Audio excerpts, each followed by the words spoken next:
नमस्कार. माझ्या मराठी मातीचा लाव ललाटा सटिळा, हिच्या संगाने जागल्या दऱ्या खोऱ्यातील शिळा.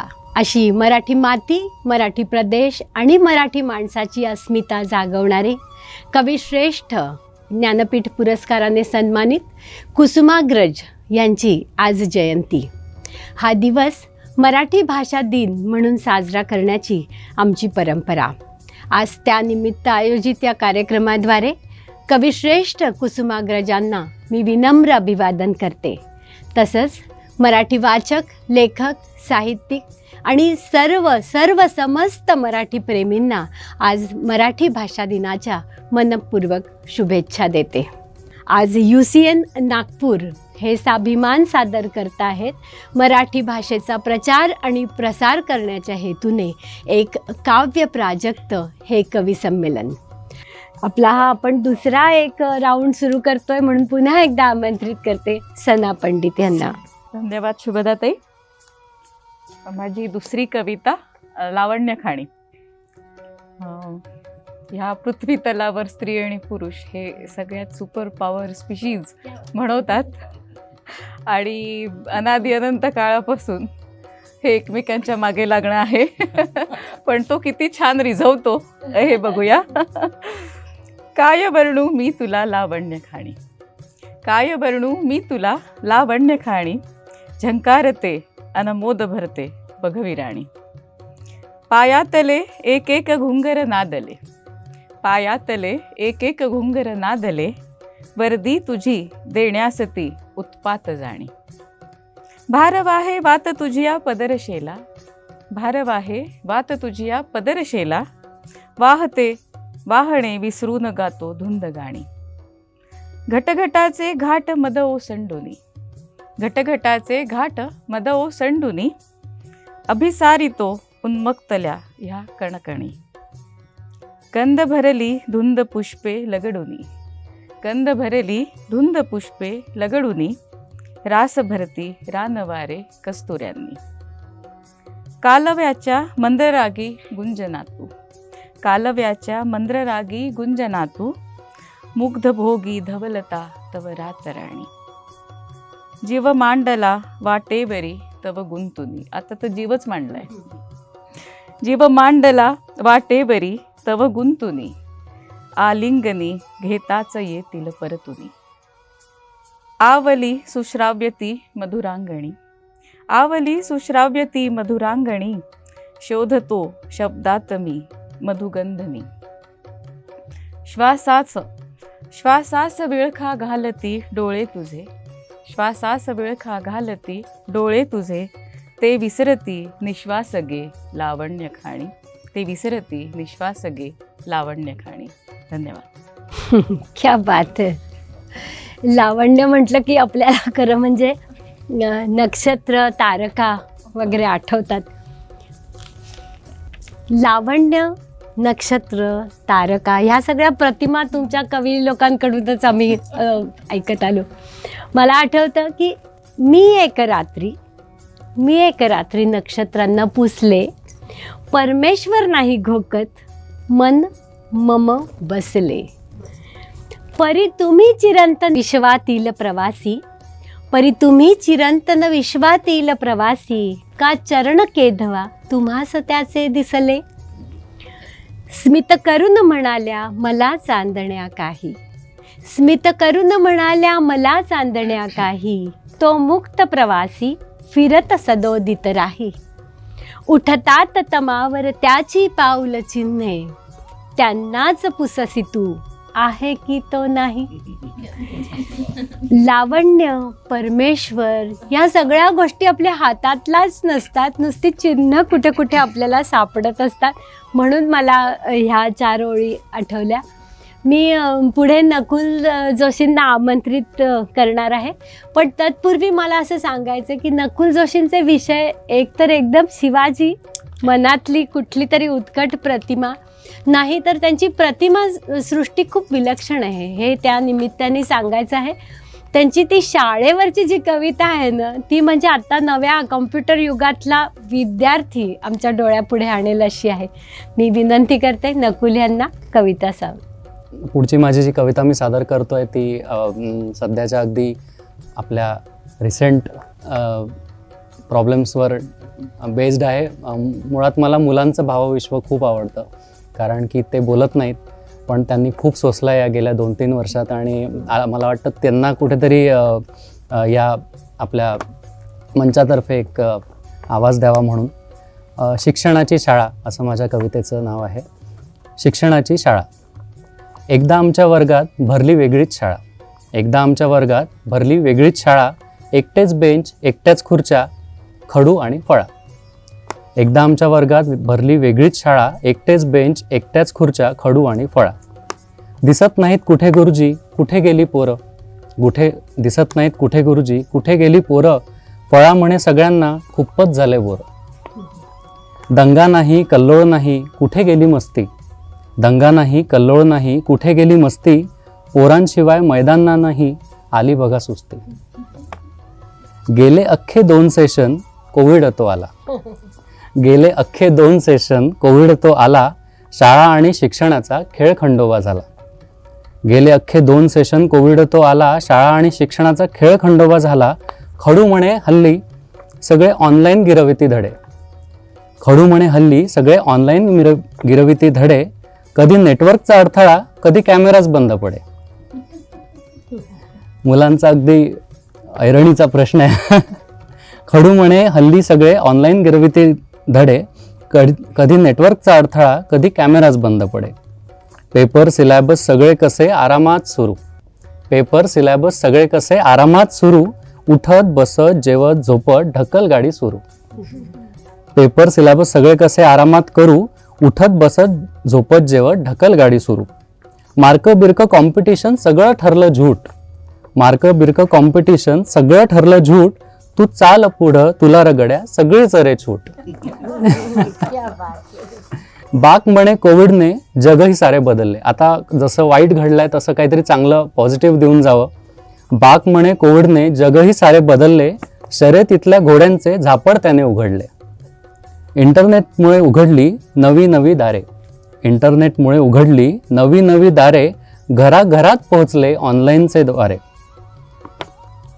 कारण अगदी खेडेगावांमध्ये सुद्धा मुलांना शिक्षण घेता येऊ शकतं. इंटरनेटमुळे उघडली नवी नवी दारे. घराघरात पोहोचले ऑनलाईनचे वारे. वंदनीय सारे गुरुजन जोडीला आले इंटरनेट. वंदनीय सारे गुरुजन जोडीला आले इंटरनेट. विवेकाने वापरता ज्ञानात भर पडेल ग्रेट. देवा पुन्हा दरवळो नव्या वया पुस्तकांचा वास. देवा पुन्हा दरवळो नव्या पुस्तकांचा वास. प्रार्थना राष्ट्रगीत पीटी सवय दोस्तांचा डब्बा खास. संसर्ग सोडून सारेच कसे पॉझिटिव्ह असू देत. संसर्ग सोडून सारे पॉझिटिव्ह असू देत. बाकावर चिवचिवणारी पाखरे पुन्हा पुन्हा बसू देत. बाकावर चिवचिवणारी पाखरे पुन्हा पुन्हा बसू देत. धन्यवाद. इतकी जास्त आशय संपन्न कविता आहे ही, जी माणसं आज विद्यार्थी, शाळा या सगळ्या सिस्टीमशी जोडलेली आहेत, त्यांच्यासाठी इतकी मोठी वेदना आहे ही. इतकी मोठी वेदना मांडली आहे आज या कवीनी. आज त्याचं काही वाटत नाही, पण 10 वर्षांनी जेव्हा ही पिढी जेव्हा कमी राहील ना समाजाच्या, तेव्हा इतकं दुःख होणार आहे आपल्या सगळ्यांना. म्हणून ही जी वेदना मांडलेली आहे या कवितेवर, या कवितेला अतिशय मोठं भविष्य आहे आणि ह्याच्यावर अगदी विचार झालाच पाहिजे असं आहे. समाजातल्या प्रत्येक घटकांनी त्याला हवं तसं त्या वयातल्या मुलांना काहीतरी आज द्यायला हवं आहे.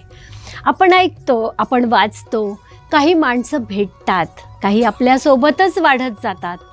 इतकी आवडतात काही माणसं, काही हलवतात, काही हरवतात. हे सगळं ज्या ज्या वयात आपण सोसतो, भोगतो, अनुभवतो, ते सगळं आपल्याला 40च्या पुढे जाऊन कळतं. आज आपल्याजवळ काय आहे ते आपलं आश्वस्त करणारं एक सुंदरसं शाळा जीवन आहे, बालपण आहे. त्याच्यात आपली सगळी जीवनाची फ्रेमवर्क आहे, इन्फ्रास्ट्रक्चर आहे ते आज आपलं. आणि आज या कवितेत त्याची सगळ्यात मोठी वेदना मांडली आहे या कवीनी. हा कवी पूर्णपणे वास्तववादी कवी आहे. याच्याबद्दल मी खूप खूप या कवीचं कौतुक करते. पुढे आपण जाणार आहोत, अर्थातच देवेंद्र यांच्याकडे जाणार आहे.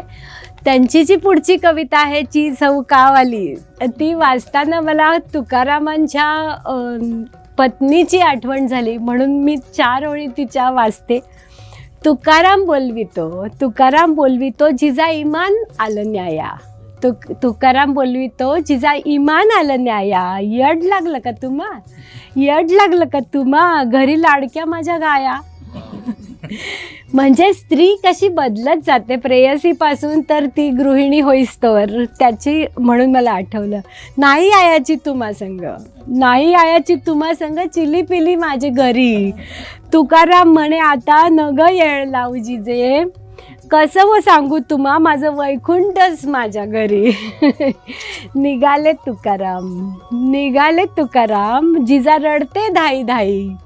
फाटला माझा जीव देवा मी करू तरी काही.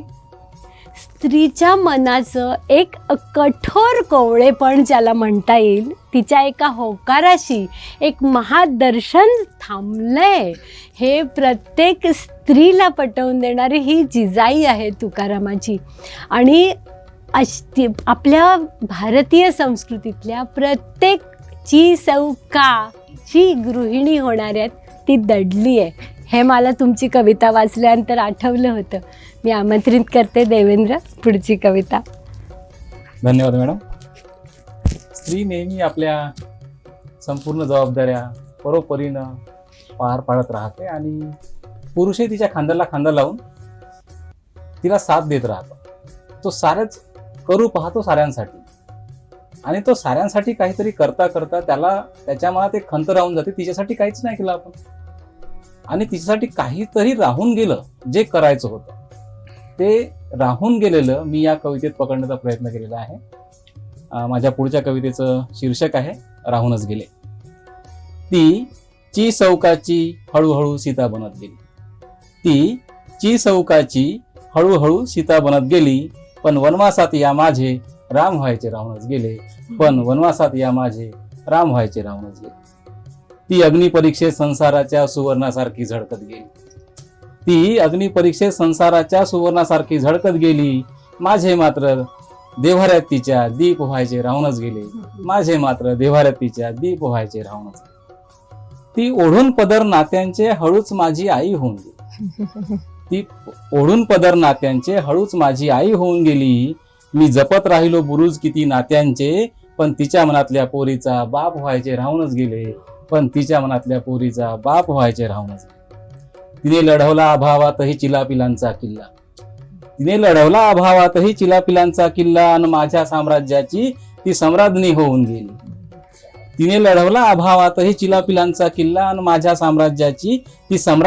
गेली. मी फतेह केल्या मोहिमा कित्येक, पण हृदयाचा तिच्या सम्राट व्हायचे राहूनच गेले. धन्यवाद.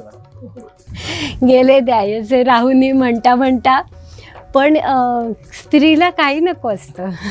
तिला काही नको असतं. इंदिरा संत म्हणतात ना की पुस्तकातली खूण कराया दिले एकदा पीस पांढरे. पिसाहुनी सुकुमार काहीसे देता घेता त्यात थरारे. मेजावरचे वचन छानसे म्हणून दिला नाजूक शिंपला. देता घेता उमटे काही मीनातयाचा त्यावर जडला. असेच काही द्यावे घ्यावे दिला एकदा ताजा मरवा. असेच काही द्यावे घ्यावे तिला एकदा ताजा मारवा, देता घेता त्यात मिसळला, गंध मनातील नाजूक हिरवा, गंध मनातील नाजूक हिरवा. काय राहत असेल स्त्रीच्या मनात आणि पुरुषाच्या मनात, तो गंध असतो. कसलीही अपेक्षा नसते आणि तो अमर असतो, तो मिटत नाही, पुसत नाही. हेच नातं असतं.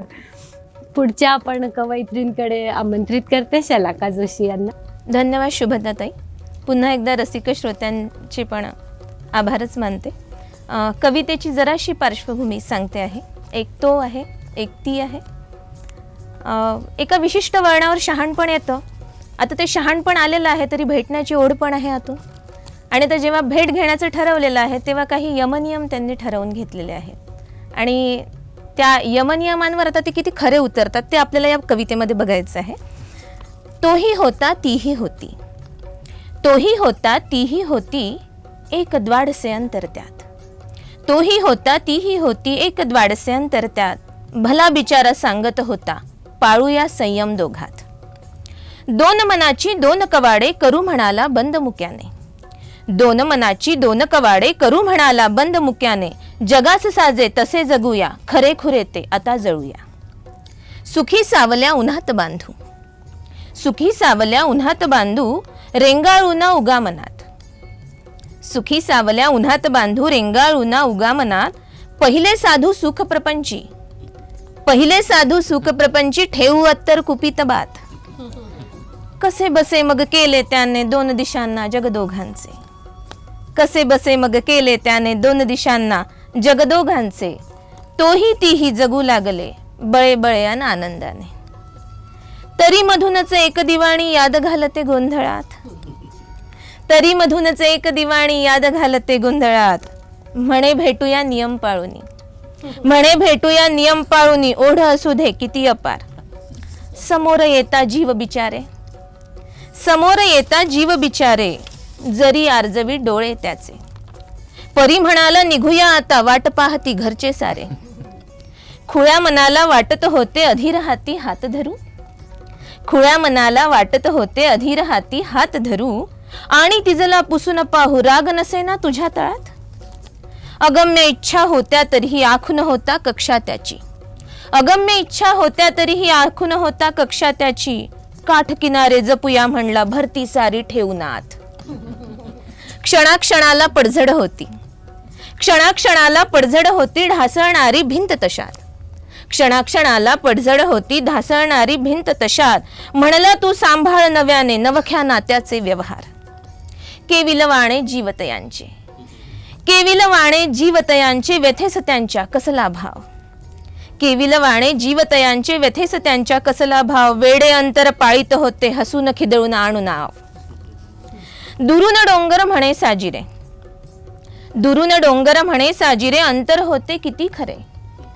दुरून डोंगर म्हणे साजिरे, अंतर होते किती खरे. कुणी मारली बाजी होती, कोण शहाणे कोण खुळे. निरोप घेऊन जरी निघाले, निरोप घेऊन जरी निघाले, गुंतून गेले होते पार. तो परतीचा पाऊस झाला सरी ठेवूनी तिच्या उरात. तो परतीचा पाऊस झाला सरी ठेवूनी तिच्या उरात. धन्यवाद. एक कवी आपला गंध देतोय, दुसरं एक सर देतोय. छान रंगतंय कवी संमेलन.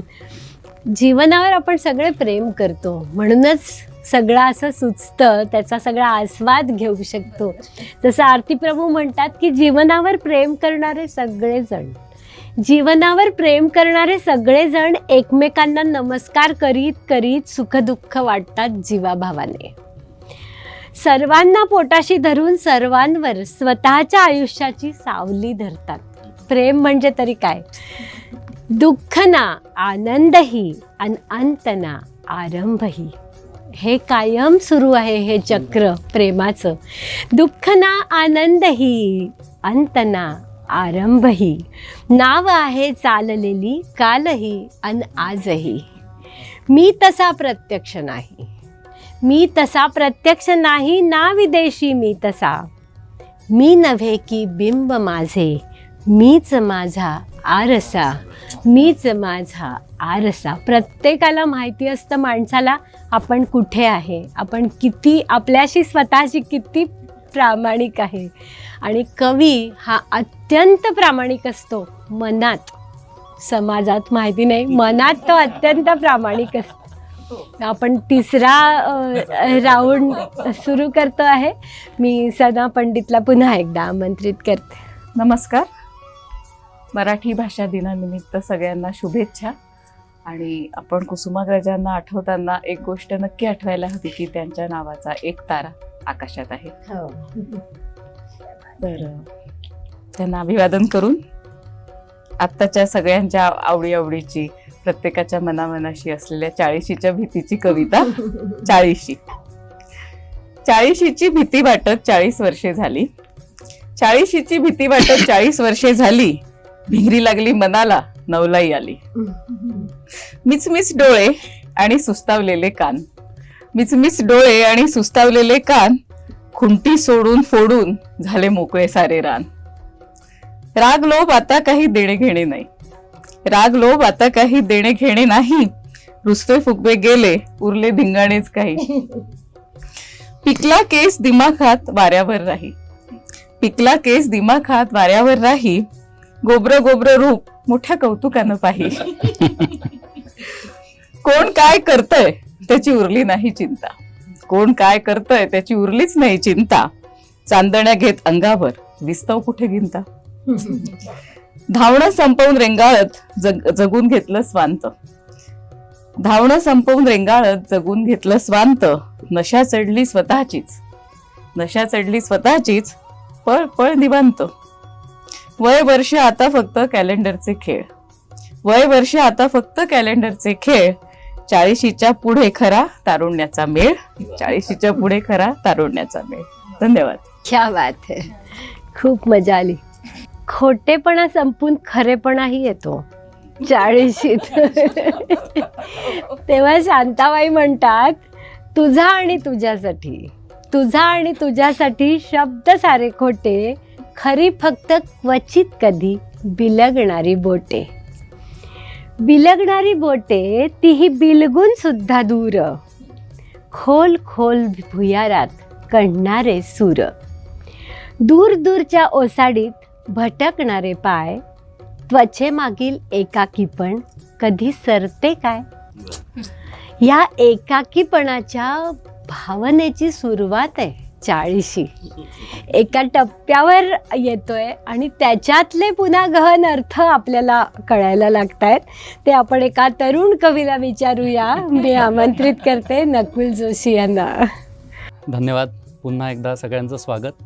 आणि आता थोडंसं वातावरण बदलूया आणि सगळ्यात लाघवी विषय सगळ्यांसाठी, आपल्या सगळ्यांसाठी असणारा म्हणजे मिठी. तर या मिठी विषयावर सुचलेल्या काही ओळी आपल्या समक्ष सादर करतो. पहाट वारा घेऊन आला ही रेशमी तुझी मिठी, पहाट वारा घेऊन आला ही रेशमी तुझी मिठी. हाल चाल नको जराही शब्दही कुठले नकोच ओठी. पहाट वारा घेऊन आला ही रेशमी तुझी मिठी, हाल चाल नको जराही शब्दही कुठले नकोच ओठी. गुरफटून तुझ्या कवेत मी शांत निजतो ये जरा, गुरफटून तुझ्या कवेत मी शांत निजतो ये जरा. लपवून घे आकाश माझे चांदणेही तुझ्याच दिठी. निमिष बस अन ही जरा पहाट धरून ठेवना, निमिष बस अन ही जरा पहाट धरून ठेवना. या दुष्ट कवडस्यांना कर पदराची आडकाठी. निमिष बस अन ही जरा पहाट धरून ठेवना. या दुष्ट कवडस्यांना कर पदराची आडकाठी. धुक्यात पाहिले तुझला स्वप्न व्हावे तू खरे, धुक्यात पाहिले तुझला स्वप्न व्हावे तू खरे. अनेक जन्मी पाहिल स्वप्नी ही कुशी माझ्याच साठी. पान लाजाळूचे मिटते तरल स्पर्श होता जसे, पान लाजाळूचे मिटते तरल स्पर्श होता जसे. तू गुलाबी लाजून असे तसेच घे आवळून पुन्हा मिठी. पान लाजाळूचे मिटते तरल स्पर्श होता जसे. तू गुलाबी लाजून तसेच घे आवळून पुन्हा मिठी. पहाट वारा घेऊन आला ही रेशमी तुझी मिठी. हाल चाल नको जराही शब्दही कुठले नकोच ओठी. धन्यवाद. एका कवयित्रीचं उत्तर आहे हां तुझ्या या कवितेला. कधी कधी होऊनी उर्वशी, कधी कधी होऊनी उर्वशी, शृंगाराने तुझं भुलवावे. कधी तपस्या तुझी होऊनी, भवमोहातुनी तुझं काढावे. कधी कधी होऊनी राधिका, तुझ्या बंसीने वेडे व्हावे. कधी रुक्मिणी होऊन पत्री, प्रेमे तुझं आवाहन द्यावे. प्रेमे तुझं आवाहन द्यावे. या अतिशय सुंदर आणि नाजूक विषयानंतर एका धाडसी कवीकडे आपण वळूया, देवेंद्रकडे. धन्यवाद मॅडम. सर्व प्रेक्षकांचे पुन्हा एकदा स्वागत. माझ्या पुढल्या कवितेचं शीर्षक आहे अधुऱ्या प्रीतीला अश्रूंचे दान. हे वाऱ्या तू जखमेवर माझ्या हळूच फुंकर घाल. हे वाऱ्या तू जखमेवर माझ्या हळूच फुंकर घाल. रंध्रा रंध्रातून तिच्या येऊ दे राधा राधा नाम. रंध्रा रंध्रातून तिच्या येऊ दे राधा राधा नाम. ह्या वेळूच्या देहात शिरून तू उसव बेनूत गुंतला श्वास. ह्या वेळूच्या देहात शिरून तू उसव बेनूत गुंतला श्वास. कातर वेळी राधा झुरते तिथे हुरहुरतो थरथरतो यमुनेचा काठ. कातर वेळी राधा झुरते तिथे हुरहुरतो थरथरतो यमुनेचा काठ. कुडीत राधेच्या दरवळते जशी कृष्ण सख्याच्या बासरीची तान. कुडीत राधेच्या दरवळते जशी कृष्ण सख्याच्या बासरीची तान. हरवू दे राधेच्या वृंदावणी त्या स्थितप्रज्ञाचेही भान. हरवू दे राधेच्या वृंदावणी त्या स्थितप्रज्ञाचेही भान. ती प्रीत अधुरी राधेची अन यमुनेला कृष्णाच्या अश्रूंचे दान. ती प्रीत अधुरी राधेची अन यमुनेला कृष्णांच्या अश्रूचे दान. ईश्वराच्याही हृदयात राहूनच गेली अधुऱ्या प्रीतीची अतृप्त तहान. ईश्वराच्याही हृदयात राहूनच गेली अधुऱ्या प्रीतीची अतृप्त तहान. व्याकुळ तीरावर कृष्ण चाळतो कुठल्या स्मृतीचे ठसठसते पान. व्याकुळ तीरावर कृष्ण चाळतो कुठल्या स्मृतीचे ठसठसते पान. छेड पुन्हा तू तीच आतुर बासरी तृप्त होऊ दे हे अधीर झाले कान. तृप्त होऊ दे हे अधीर झाले कान. येऊ दे राधा राधा नाम. येऊ दे राधा राधा नाम. धन्यवाद. धन्यवाद. प्रत्येक प्रेमाला उत्कटता आणि वियोग या दोन्ही गोष्टींचं वर आणि शाप आहेच. मग ते पुराणातलं असू दे नाहीतर आत्ता या युगातलं असू दे.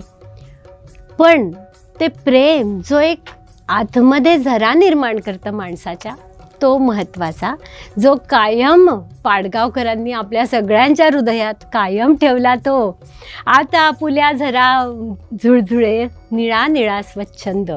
आता आपुल्या झरा झुळझुळे निळा निळा स्वच्छंद. जगणे म्हणजे उधळीत जाणे, जगण्यातील आनंद, जगण्यातील आनंद. दुःखाला आधार नको का, दुःखाला आधार नको का, तेही कधीतरी येते. दोस्त होऊनी हातच माझा आपुल्या हाती घेते. जो जो येईल त्याचे स्वागत, दार न कधीही बंद. जगणे म्हणजे उधळीत जाणे, जगण्यातील आनंद, जगण्यातील आनंद. हा आनंद तुम्हा कवींनी आमच्या जगण्याला पुरवला आहे. हे खरं म्हणजे खूपच आभारी आम्ही आहोत. मी पुढच्या कवयित्रींना आमंत्रित करते, शलाका जोशी यांना. धन्यवाद शुभदाताई. नेमका विषयही प्रेमाचा सुरू आहे आणि प्रेम तशी फार हळवी भावना, परंतु हे प्रेम जेव्हा या आधुनिकतेवर येतं तेव्हा काही प्रश्न स्त्रीच्या मनात निर्माण होतात. ते प्रश्न या कवितेच्या अनुषंगाने मांडण्याचा एक छोटासा प्रयत्न केलेला आहे. कवितेचे वाचन करते. नेमका कशाचा मोह होतो रे, नेमका कशाचा मोह होतो रे, आखीव रेखीव बांध्याचा, काजळ भरल्या डोळ्यांचा, पाकुळलेल्या ओष्टकळ्यांचा, की चालण्याचा की बोलण्याचा, हसण्याचा रुसण्याचा की ती दिसता क्षणीच कळी पाकळी खुलण्याचा. नेमका कशाचा मोह होतो रे, डीपी मधल्या निर्जीव फोटोचा, तिच्या ऑनलाईन असण्याचा, डीपी मधल्या निर्जीव फोटोचा, तिच्या ऑनलाईन असण्याचा, तुझ्या मेसेजवर तिने दिलेल्या 4 ओळीच्या रिप्लायचा, की पाठवलेल्या स्माइलीज मधील तूच लावलेल्या तुझ्या अर्थाचा. नेमका कशाचा मोह होतो रे, तुझा मोह भारी वरचढ झालाय म्हणे, तुझा मोह भारी वरचढ झालाय म्हणे, निर्व्याज प्रेमाहूनही अधिक वरचढ. त्याच्यावर विजय मिळवण्याची तुझी जद्दोजहद तुला माणूसपणापासून तोडत जाते हळूहळू. जिवंत माणसाच्या मनभावना पायाखाली चिरडून तू म्हणे मोहावर विजय मिळवला. कदाचित मोह बाजूला सारून तुला कधी प्रेमात पडता आले असते, कदाचित करता आले असते निरपेक्ष प्रेम, कदाचित कळल्या असत्या शारीर भावने पलीकडच्या मनभावना, बघता आले असते हळवे मन. सांग ना नेमका कशाचा मोह होतो रे? तुला पुरुषोत्तम होताही येईल, तुला पुरुषोत्तम होताही येईल. फक्त देहापलीकडची स्त्री बघता आली पाहिजे, फक्त देहापलीकडची स्त्री बघता आली पाहिजे, देहापलीकडची स्त्री जपता आली पाहिजे. खरं खरं सांग, मोह इतका मोठा असतो का रे प्रिय पुरुषा? मला तुझे तर्कसंगत उत्तर हवे आहे. धन्यवाद. खूप खूप धन्यवाद. ईश्वर, प्रतिभा, प्रतिमा या सगळ्यांचं टायमिंग असतंच. ज्याच्याजवळ ते असतं त्याच्या जोडीला ज्यांना शब्द सामर्थ्य लाभतं तेव्हा त्याचा कस उतरतो आणि दमदार कविता जन्माला येते. ते कुठे, कशी, काय ते केवळ त्या कवीला आणि त्या ईश्वरालाच माहिती असतं. इतकी ही ईश्वरी प्रतिभा कवींमध्ये असते. एक शेवटची आठवण सांगते हा कार्यक्रम संपवताना. अरुणा ढेरे ह्या इतक्या मोठ्या या युगातली ज्यांना दुर्गा भागवत म्हणतात अशा त्या कवयित्री माझ्याबरोबर एका पर्यटनात होत्या आणि निसर्गाचा सगळा नजारा बघताना त्यांच्या तोंडून 4 शब्द आले आणि मी ते उतरवून घेतले. मला त्याच्यात इतका अर्थ सापडला की कवी हा किती उत्स्फूर्त, उत्कट आणि किती प्रतिभासंपन्न आहे त्याचं एक दर्शन होतं.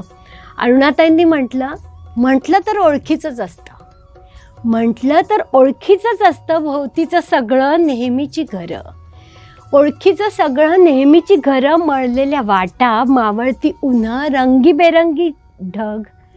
नवीन असते संध्याकाळ, नवीन असते संध्याकाळ आणि नवा नसतो सूर्यास्त.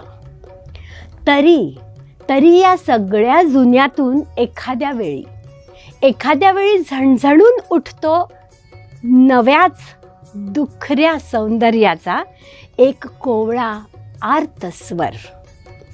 दरीत भरावेत घंटांचे नाद, तसा भरत जातो प्रत्येक टपोर क्षणाक्षणात. मग ओळखीच्या पलीकडचं काहीतरी अगदी मनाशी थांबतं तुमच्या येऊन आणि तुम्ही नवे होत जाता. कवीचा प्रत्येक शब्द, प्रत्येक भावना, प्रत्येक आशय वाचकाला नवं पण देत असतो. हा नवेपणा कवींनी आपल्याला दिलेली एक संपत्ती आहे, संपदा आहे. मराठी भाषा दिनी मी या सगळ्या कवींचं या गोष्टीसाठी मनपूर्वक अभिनंदन करते आणि त्यांच्याप्रती कृतज्ञता व्यक्त करते. धन्यवाद.